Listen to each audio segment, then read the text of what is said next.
la reine, 95 ans, n'a pas pu promener ses chiens bien-aimés dans le parc du château de Windsor après avoir été admise à l'hôpital King Edward VII de Londres la semaine dernière, a rapporté le Mail Online. Après sa visite à l'hôpital de Londres, le palais a déclaré, suite à un avis médical pour se reposer pendant quelques jours, la reine s'est rendue à l'hôpital mercredi après-midi pour des enquêtes préliminaires, retournant au château de Windsor à l'heure du déjeuner aujourd'hui, et reste de bonne humeur. La reine, qui possède des corgis depuis 1944, possède actuellement deux des petits chiens gallois. Elle a également un dorgi, un croisement entre le corgi et le teckel allemand qui a été favorisé par la défunte sœur de Sa Majesté, la princesse Margaret.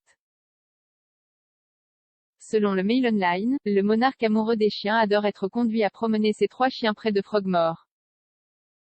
Frogmore Cottage, qui resterait sous licence au prince Harry et à Meghan Markle jusqu'en mars 2022, abrite désormais la princesse Eugénie, son mari Jack Brooksbank et leur enfant Auguste.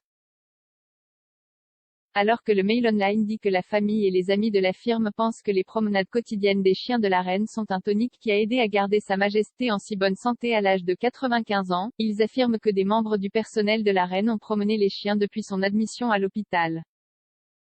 La nouvelle révélant que le monarque de 95 ans n'a pas pu promener ses chiens survient après qu'il a également été signalé qu'elle n'avait pas assisté à un service religieux à la chapelle All Saints de Windsor.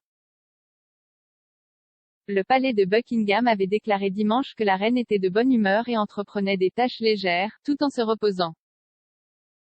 La reine a eu un programme assez chargé en 2021 jusqu'à présent. La femme de 95 ans a eu 120 engagements officiels depuis la mort de son mari, le prince Philippe, en avril. Seul le prince Charles, 72 ans, et la princesse Anne, 71 ans, ont eu 7 mois plus occupés, avec 191 et 255 emplois. Après le retour de Sa Majesté de Balmoral début octobre, la reine a ouvert le Parlement gallois, a lancé le compte à rebours des Jeux du Commonwealth de l'année prochaine et a rencontré des dirigeants d'investissement dans sa maison de Berkshire. Cependant, suite à un avis médical, la reine a annulé à contre-cœur sa visite de 2 jours en Ulster qui devait marquer les célébrations du centenaire de l'Irlande du Nord. Il reste à voir si Sa Majesté assistera au sommet de l'ONU sur le changement climatique COP26 aux côtés du prince William et du prince Charles à Glasgow la semaine prochaine.